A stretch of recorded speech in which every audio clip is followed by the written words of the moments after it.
Jadi sebagai contoh, ada prajurit yang mendapat putusan hukuman. Kalau itu diadili di peradilan umum, langsung dieksekusi oleh jaksa, masuk tahanan. Tetapi untuk di peradilan militer sama, eksekutornya adalah auditor militer. Tetapi masih ada lagi ketentuan bahwa seorang ankum atau komandannya kalau boleh dikatakan bisa menunda pelaksanaan itu. Nah ini bisa diasumsikan bahwa ini intervensi terhadap impunitas. Nah, padahal kepentingan menunda itu ada ketentuannya. Kalau si prajurit ini mungkin punya keahlian khusus yang tidak dimiliki oleh prajurit lain, sedangkan dia akan digunakan untuk operasi. Jika ini masuk tahanan, operasi bisa tidak berjalan. Misalkan seperti itu. Wah, nah, ini kan artinya, tidak. Maaf, berarti ada seorang misalnya dia membunuh warga sipil, gitu.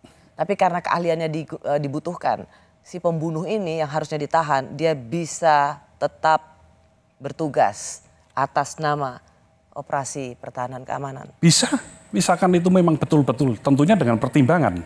Itu dua sisi dalam satu mata uang yang bisa ini. Satu sisi bisa memang mungkin betul ada ini, tapi saya nggak tahu case-nya semacam apa.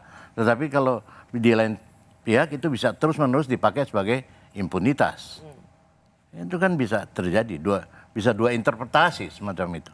Itu yang. Tapi apakah TNI juga merasa dilecehkan akibat perbuatan Kabasarnas yang mengkorupsi alat-alat kemanusiaan untuk mencari korban celaka dan bencana? Tidakkah sebenarnya apa yang dilakukan oleh perwira aktif ini adalah pelecehan pada institusi Polri itu sendiri? Saya kira Panglima TNI juga sudah tegas. Institusi TNI maksud saya. Jadi Panglima juga sudah tegas bahwa beliau sangat kecewa dengan kejadian ini. Dengan kejadian korupsi yang ada di suap yang ada di Basarnas ini. Jadi itu sudah merupakan, saya kira kita sebagai prajurit harus bisa menjabarkan bahwa hal-hal seperti itu tidak boleh terjadi lagi terhadap seluruh prajurit TNI.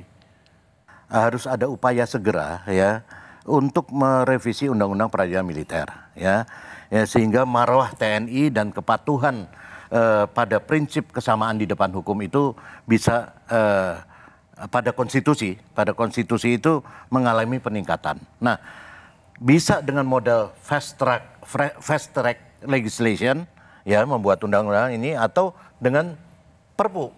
Jadi pesan untuk presiden